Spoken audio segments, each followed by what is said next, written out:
Hello, and welcome to Transportation Talks. Transportation Talks is sponsored by the Transportation and Supply Chain Institute at the University of Denver. I'm Michelle Livingstone, and I have the privilege of moderating several panels throughout the year. Earlier this year, we heard from Shelley Simpson, president of J.B. Hunt. Then we spoke with Joe Hendricks, the CEO of CSX Railroad. In the fall, we met with Barbara Melvin, the CEO of the South Carolina Ports Authority. And today I am so excited that we will have an opportunity to hear from Lee Beard, the SVP of Logistics for Swire Coca-Cola. Lee, please join me on camera. Hi, Michelle. Hello, it's great to see you. Thanks so much for joining me today. Great to see you as well. Well, thank you. Well, we're excited to get started. There's so much that we want to learn from you. Why don't we just go ahead and get started about who you are? Who is Lee Beard? What's your background? Give us the inside scoop. Well, again, thanks for letting me be here. I'm thrilled to be here and chat with you a little bit and tell people not only about me, but just about some of the exciting things we have going on. And of course, our work together on some of the board. I've been in logistics for over 20 years, but really grew up in operations. And I've just had the privilege of working at some great companies along the way. We'll talk a little bit more about that probably as we kind of unwind a career journey here. But I happen to be in Swire Coca-Cola in Draper, Utah. I've been here since January and leading all of the logistics. So we have over 40 facilities and making over 2 million DSD deliveries of Coca-Cola products and our brand partners every day on a year. And it's just a lot of fun. So it's been like coming home to the Coke system because I worked there earlier in my career, but yes, it's been awesome. Well, that's great. Well, as you know, I'm a big Coke fan, so we're glad you're there and I'm doing my best to support your Absolutely. business. We love the free advertising. Absolutely. So I know that you went to Georgia Tech for your undergrad, and you also earned your master's from there as well, right? I did. Okay, well, tell us what brought you to Georgia Tech and what made you decide to go get your master's? You know, the easy answer is that my dad went to Georgia Tech, and so I grew up a yellow jacket, from the time I was in diapers. I knew I wanted to be an engineer. My dad was a manufacturing guy, and so I wanted to kind of follow his career path, and so I went and pursued an engineering degree. I started off as a mechanical engineer and decided along the way to change to industrial engineering, which is ultimately the degree that I got. And I did. I started in manufacturing and grew up doing plant industrial engineering, and then ultimately went over to production operations management, and then moved over into materials management, warehouse management. That's kind of where the logistics journey started. But I knew all along with a technical degree that I probably needed some additional business knowledge and business kind of background, particularly with finance and accounting and things like that. So before I even graduated, I thought, wow, I think I probably need to go back to grad school at some point. But knowing when to go is probably part of the trick too, because you have to be able to afford it and find a way to pay for it and all those things and all the things that are happening in your life. But I did it at 6 years after I finished my undergrad. So I got some awesome work experience and then ended up going back and concentrated in finance when I went back. So I got that additional rounding. I always say that engineering teaches you kind of a problem-solving mindset. And I think, obviously the MBA teaches you a P&L mindset. So that has served me well over the years. Oh, well, that's great. Well, you and I met when you were at Coca-Cola in Atlanta, and it's been a lot of fun to stay in touch with you as you've made some pretty significant career changes along the way. So tell us a little bit more about where you started and how you got to where you are now. Well, as I mentioned, growing up in manufacturing, it was a big milestone. I moved around a couple of times. I started off actually my career in Northeast in Pennsylvania. And then the manufacturing journey took me out to Oklahoma and actually over to the UK for a little while. Came back to Pennsylvania again, and then ultimately moved back to Atlanta after my wife and I got married. And then after grad school, I had started working at the Coca-Cola company back then. I don't know if I ever told you that, but I was an intern when I was in grad school at the Coca-Cola company. So that's kind of where my relationship with Coke began. And I had the opportunity to stay, but I decided to leave because I had this amazing opportunity. It was in the 90s, and I had an opportunity to go join Dell in Austin, Texas. And of course, like in grad school, I had done 2 years of case studies on Dell because they were at ground zero of direct to consumer. And it was just such an amazing, exciting thing to be a part of. And so I did that. And I really started back into manufacturing roles. I started in supply chain strategy roles and then went into running operations in their plants. And then made a hard pivot really to logistics in about 2002. And I've been there ever since. That was really my first foray into transportation and really having operational responsibility for transportation. Because I really saw at the time the future of manufacturing in the US was really up in the air. And I thought the future of operations was going to be logistics, and that has really played out in a lot of ways. So I went from there into running fulfillment centers and leading transportation teams, et cetera. My phone rang one day with my old boss from when I was an intern. It's our mutual friend, Chris Gaffney, called me with some amazing opportunities, then changes they were making, and these regional logistics jobs became available. And one thing led to another, and I was fortunate enough to get one of those roles. And so that brought me back to Coke, and with true kind of logistics operations leadership, where I was leading transportation, I was leading third-party warehouses, et cetera, and customer service and some things like that. And it's been, an interesting logistics journey ever since that.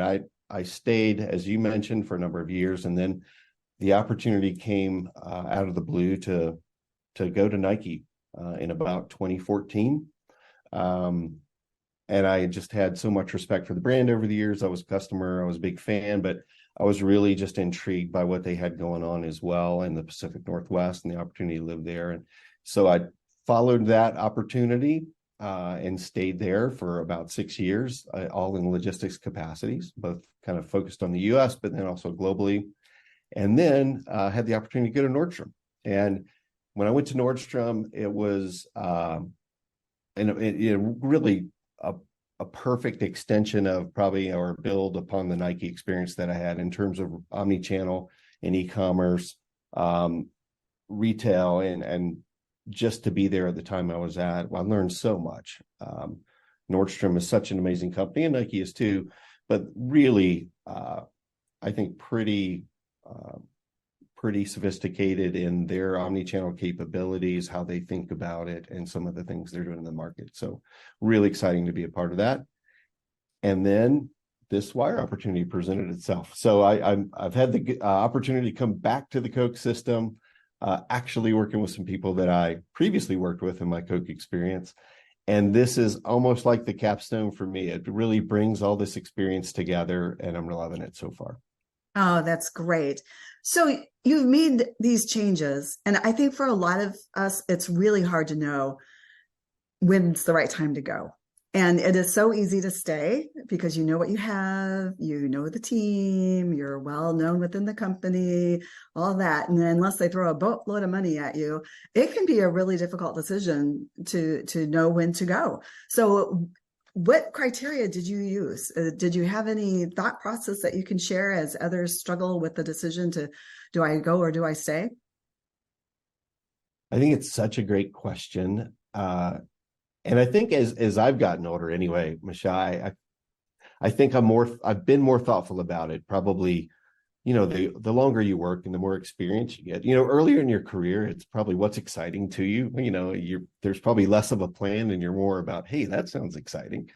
But, I think the longer I've worked, for sure, what I've learned is if I'm not learning and growing, I start to get stale.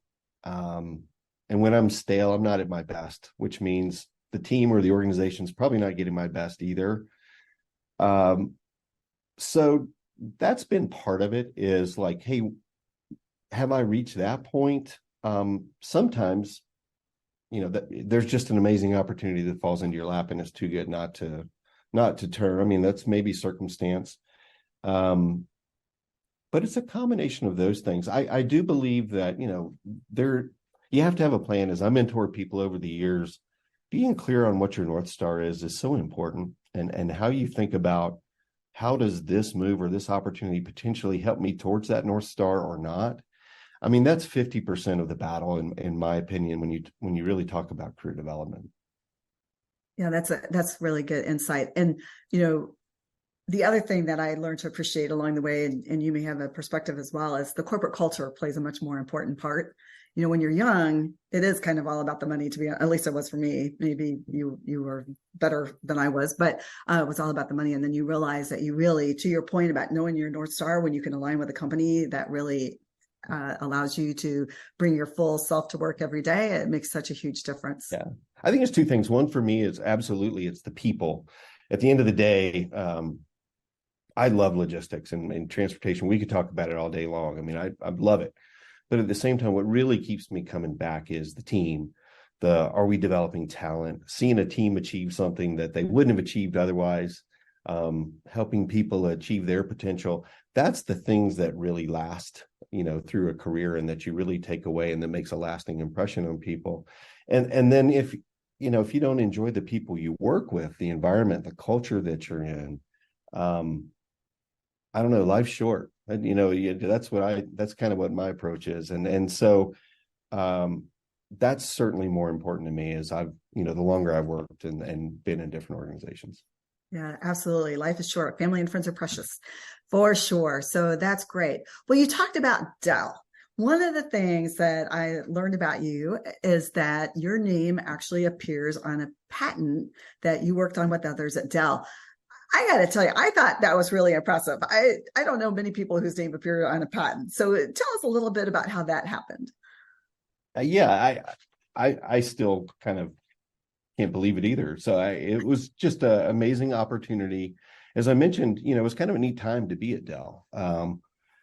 They were still really growing up, and hadn't really turned into a huge company yet. And because of that, there was an opportunity when you came into the company to do things that actually made a big impact. And so there was a group of us. We were working on new assembly facilities in the US and in our supply chain strategy group. And we had decided, that we were going to plan and replenish this factory different than what they had done in the past.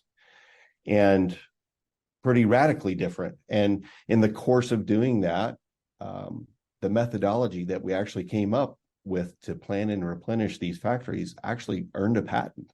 And, you can go back and see over time, you can go back and look at a patent history, you could see where it's been cited and other pieces of work and that kind of thing. It's pretty exciting to kind of go back and look and see that was kind of influential. And so I was lucky to be a part of that. But what I really took away from that, Michelle, was it was amazing that Dell would take 5 or 6 kind of new hire MBAs and put you all together, and where you knew enough to be dangerous, but you had some good ideas, and let you go do stuff. And the fact that kind of group of people were able to make a big impact, I think what I took away from that is, you can't always assume that people that you hire and bring in who don't have your company's experience or your environment's experience can't make a big impact. And actually, if you're objective, and if you help them, they can make a big impact. So that was just an amazing experience. Yeah, it sounds terrific. And what a great legacy that you're leaving for others, and inspiring others, I'm sure, to really step it up a notch here. So that's great. So going back to Swire, you mentioned that it's kind of the capstone for you. You've been in manufacturing and production and transportation. Now you've got some broader responsibilities. Tell us what that's been like to really have almost end-to-end responsibility, and what have you been able to do differently as a result of this broader scope that you may not have been able to accomplish had you been more siloed? Yeah, I think first and foremost, one of the things I wanted to make sure before I ever joined was the ability to really, put your fingerprints on it and make it what you believe you can make it. Those are some of the constraints you work with sometimes, is you can't really feel like you could do everything you need to do because of various reasons, whatever those constraints may be, whether it's capital, whether it's prioritization, or whatever the case may be. But the opportunity here clearly to make an impact, to do a transformation, the fact that our leadership really understood how important that was and why we needed to do that was just so appealing. So to have that opportunity is like a perfect world, right? As you know, to come in and do that. And then what we're really driving here is it's an organization where what we need to do at the end of the day is really drive, what I call logistics excellence. It's not an organization that really has that in the background necessarily. There's certainly pockets of excellence of things that we do, but by and large, logistics, as we think about it in a traditional kind of supply chain sense, has not been really an area of emphasis, quite honestly. So bringing in a lot of, raising the bar in our functional technical understanding of what are we trying to naturally accomplish in logistics. We're trying to fill up trucks, we're trying to run fewer miles, we're trying to be more efficient all the time, relentlessly optimizing the network. Some of those things just are gaps, right? And so we have capability gaps, we have talent gaps, et cetera. But by and large, it's about getting everybody focused on, the same kind of vision and destination, and then laying out this plan for us to go get there. And to be able to do that across an organization and truly drive an organizational transformation has been just an amazing opportunity. So we're, about 10 months into that journey since I've been here in January, and I think we're right on schedule. It's hard. There's a heavy lift, as you mentioned. It's a lot of work, but it's fun because every day you see light bulbs going on for people about, wow, okay, this is where we're going, or this is how this works, or this is how these things connect together. And we're starting to see those results. And that's when it gets fun. And when that flywheel starts to turn and you start putting those points on the board, that's when it really gets fun and energizing. That's great. And how big is your team? We're about 3,100 folks in the organization. And interestingly enough, about a third of those, about 1,100 are actually CDL drivers. Wow. Well, that is exciting. So, well, thanks for sharing a little bit of the background there. So one of the things that has always impressed me is that you've been involved in the industry in a number of ways, and you have had significant leadership roles at CSCMP, and you also serve on the board of the Transportation Supply Chain Institute at the University of Denver, which we're thrilled to have you in that capacity as well.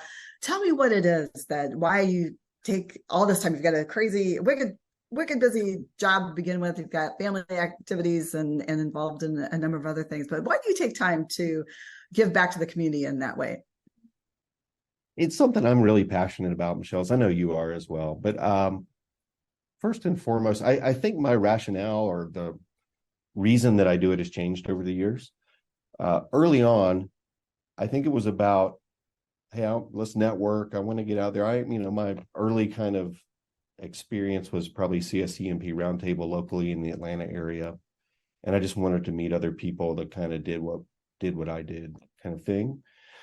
But as I really started to understand the organization, some of the things that were truly the resources and some of the advantages and benefits that are there, and got more involved, the rationale changed. And then what I also found was that I was a better leader to my team or to my organization because of that, because of, hey, I could pick up the phone and call Michelle Livingstone and ask her how she was dealing with this particular problem, or how she was thinking about these metrics, or should we be thinking about those metrics? And, when you have a network like that, or you have resources like that, it makes you more valuable to your own organization, and your ability, I think, to help, drive value for your organization.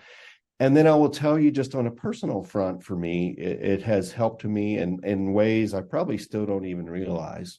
And not because, in a traditional sense, people and that kind of thing, but just as a functional person in very transportation centric roles for a lot of my career, I wanted to be broader than that. I wanted to stay in tune with what was happening in the industry across supply chain, across planning, or across warehousing, or whatever the latest technology trends. And as you know, the last 5 years or so, I mean, technology has exploded.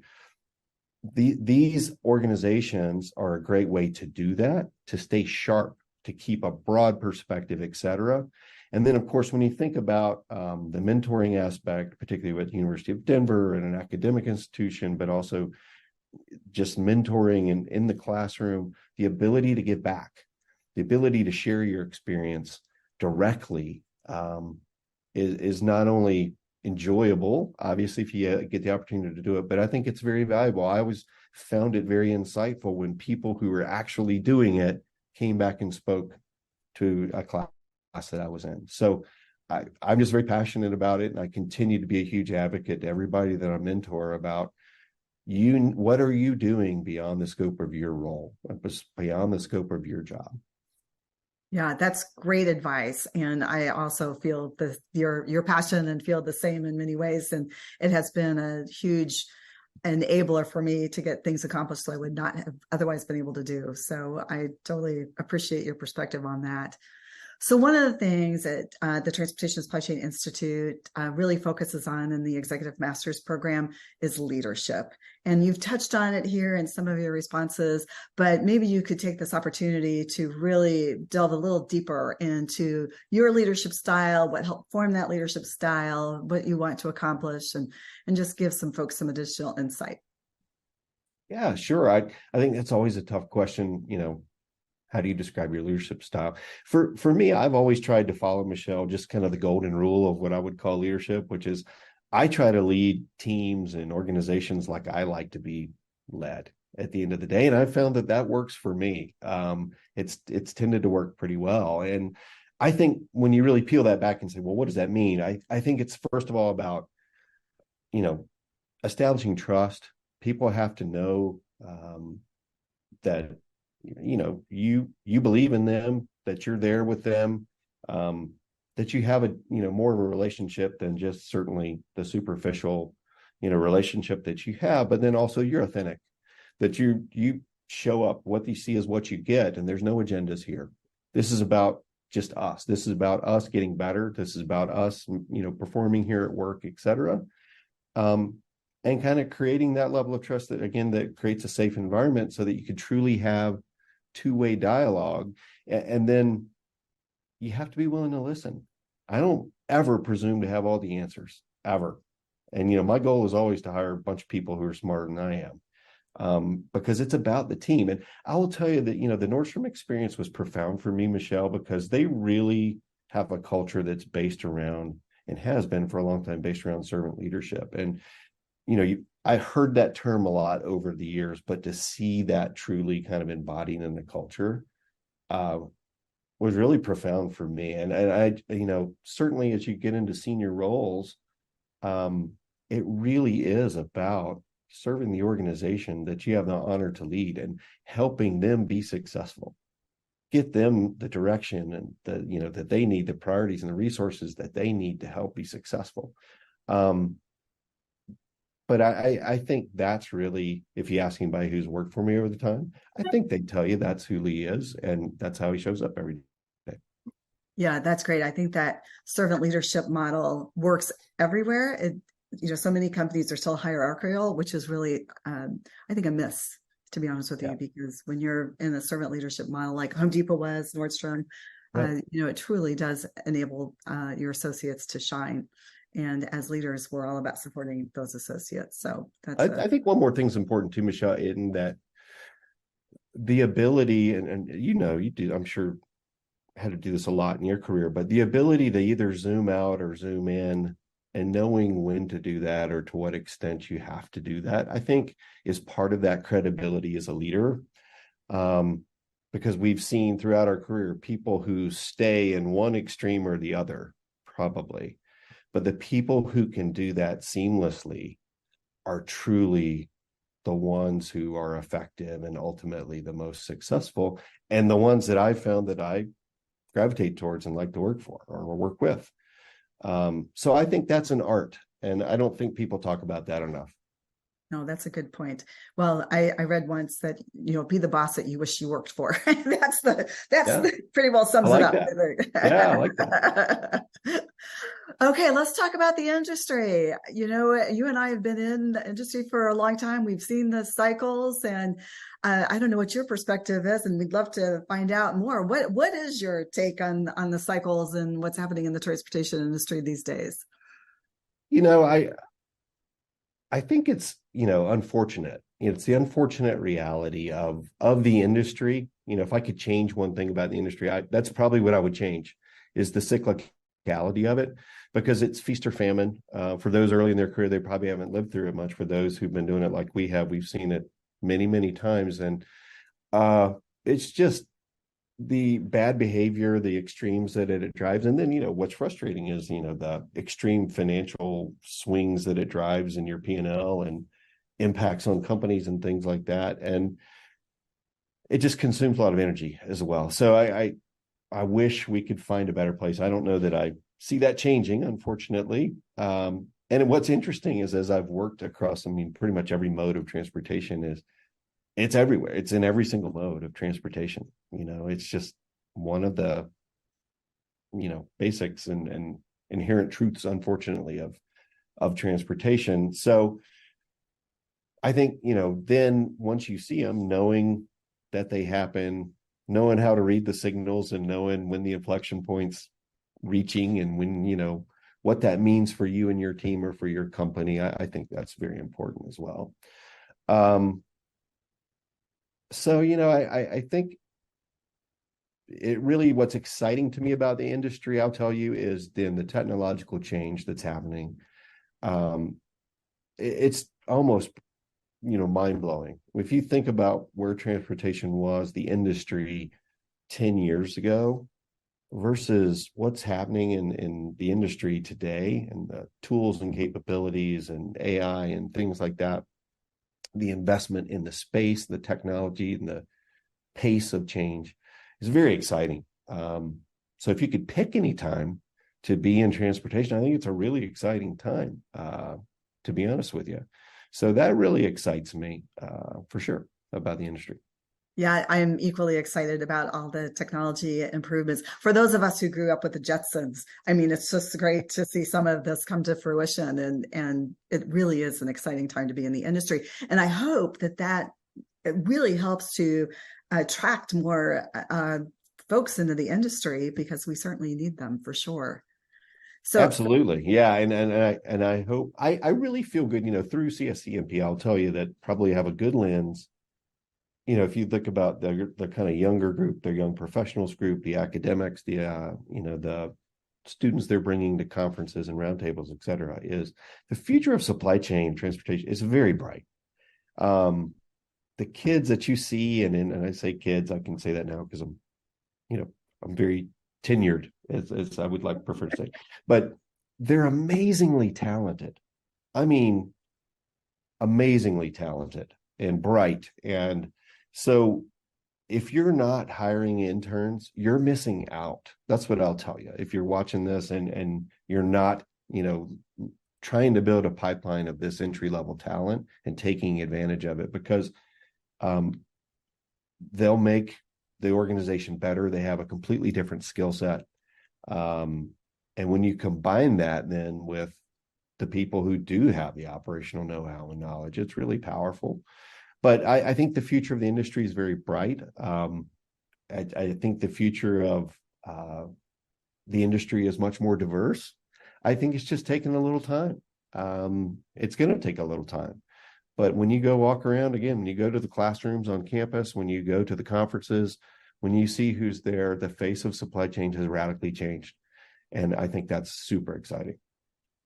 I agree with you. Is there something more you think that we could or should be doing as an industry to continue to attract the highest caliber folks to the industry, and particularly bring more diversity to the industry as well? I don't know, as an industry, I think it's incumbent on every leader to think beyond, their kind of local situation. Hopefully everybody's thinking that way about their organization anyway, but I think what it's going to take is all of the leaders really thinking about the industry, and creating opportunities where they can and providing opportunities where they can. And I think, again, that's starting to happen. I think we can do a lot more of it. So to me, though, the greatest selling point on that whole strategy, that was, like I said, is once you get around the young talent that's out there, it's super motivational. And you're going to naturally say, wow, we need to do more of this. So I think it'll sell itself. Okay. I hope you're right. That is certainly what we're counting on, because we need that in the industry and make it an industry where everyone feels welcome and can contribute. So that's a great thing. So you clearly have a long runway left, and I'm just curious if you had some things that you were still hoping to accomplish. What's, obviously you're only 10 months into Swire Coca-Cola, and I'm sure there's a lot that you want to accomplish there, but what else do you want to do? I think it's a great question. I love what we're doing here and what I'm doing. My team is amazing, and I'm excited to see what this team accomplishes here together. I think, outside of that, I've always had an interest. I'm a little bit academically inclined, been figuring out how to kind of pursue that more. One of these days, I always take advantage of every chance I can to get into a classroom, to share, to learn, but to do more of that, down the road. I would love, to share more of the experiences that I've had, the perspectives that I have. Because for me, at the end of the day, knowing I helped people, that's super rewarding, and that's what keeps me coming back along the way. So I hope to do more of that. That'll be great. It would, and we certainly hope you choose to do that at the University of Denver. So you would be welcome. There you go. As a new adjunct professor, I would love to have you join me in those ranks. It really is very rewarding, and exactly as you described it. So Lee, let's just wrap up here, and just, as you think about your advice to the young professionals coming to join the industry, clearly they want to emulate your career. You've had a fantastic career that has spanned quite a few decades at this point in time, and companies, and you've really, really managed your career well. What advice would you have for them? Well, I think one of them goes back to what we just talked about is, get engaged, be involved and externally beyond the scope of your job. Whether it's CSCMP or whatever your organization that you so choose, I happen to believe that those organizations, and I think this is true probably grad school too, or any continuing education, is you get as much out of it as you put into it. I know you believe that as well. So I think that's an important, kind of perspective and lesson to have. But then I think being thoughtful about, again, what is a North Star in my career? What is it that I'm really looking to achieve out of all of this down the road? And I think that's really hard, when you're early in your career. But the point is, you have to have some level of focus to know whether that next role is really the right one or not. There's never any definitive yes or no, yes, this is the right one or not. But at least putting some thought into what is it that I want to accomplish out of this next 20 or 30 years or whatever it is that you want to call a career, I think is super important. And again, there's lots of different philosophies out there, I'm sure. But for me, that's what I have seen as a differentiator for people who ultimately achieve those goals, who accomplish what they want to accomplish, is they put some thought into it, and there was intention in the moves that they made, rather, hey, it just fell into their lap. Because I happen to believe you kind of create your own opportunities as well. So that's what I would tell folks is, put some thought into it. Find good mentors along the way. And, I've been blessed to have a few of those as well. And I try to pay that forward as much as I can and as often as I can. That's great. Well, Lee, thank you so much for joining us today on Transportation Talks. To everyone else, I hope you'll continue to tune in 2024 when Transportation Talks continues. So thank you all. I hope you have a great holidays, and we look forward to seeing you in 2024. Have a Thanks great so much, Michelle. Happy Thank you, Thanksgiving, happy Lee. holidays.